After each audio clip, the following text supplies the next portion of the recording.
Bonjour, pour cette vidéo, nous nous sommes déplacés au ministère de l'Europe et des Affaires étrangères.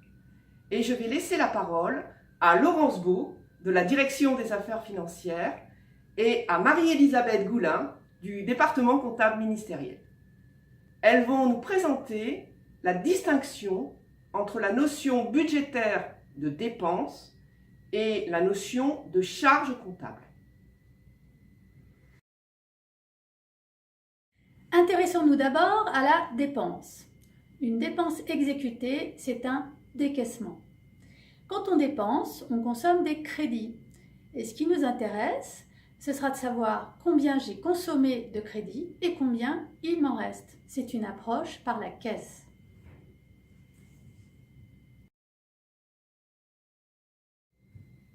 Voyons maintenant ce qu'est une charge. Une charge, c'est un appauvrissement. La charge correspond soit à une consommation de ressources, soit à une obligation de versement à un tiers. La charge naît non pas lorsque je la paye, mais lorsque je contracte une obligation de payer vis-à-vis d'un tiers. Si j'ai commandé un bien, je suis en dette dès lors que le bien m'a été livré. C'est la constatation, la certification du service fait qui génère la dette, la charge. Ainsi, généralement, la charge naît avant la dépense. Je paye après service fait. Parfois même, il s'écoule un certain temps avant que la charge ne se dénoue en dépense. Pendant ce temps, on a une charge à payer ou dette fournisseur. Or, l'information relative au montant des charges à payer va être utile à la gestion.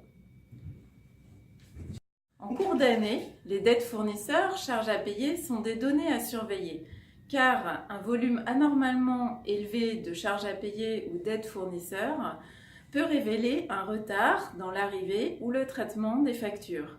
Dans ce cas, des mesures organisationnelles permettraient de mieux lisser les dépenses et d'activer la transformation de charges à payer en dépenses.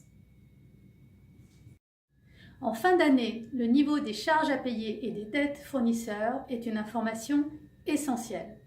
D'une part, c'est ce montant qui constitue les dépenses obligatoires pour la programmation budgétaire suivante. D'autre part, il faut aussi étudier l'évolution des dettes fournisseurs et charges à payer d'une année sur l'autre. Ainsi, alors même que la dépense budgétaire aura été maîtrisée, si les charges à payer ont fortement augmenté, on pourra révéler des coûts cachés. On en déduira que la politique menée aura coûté plus que ce qui a été dépensé. Mais cela peut aussi résulter d'événements exceptionnels et imprévus en fin d'année, une catastrophe naturelle par exemple.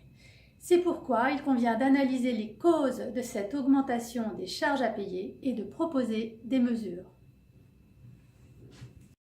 Nous avons vu que généralement, la charge précède la dépense, mais il est des cas où la dépense est première. Ainsi, une avance sur marché est d'abord un décaissement, donc une dépense budgétaire, mais ce n'est pas une charge.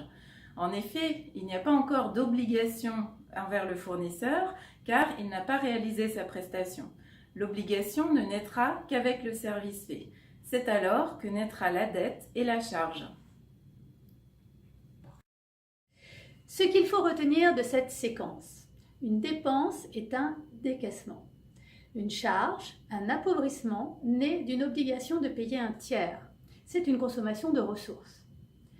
Les charges à payer sont une donnée exclusive de comptabilité générale qui nourrit la programmation budgétaire.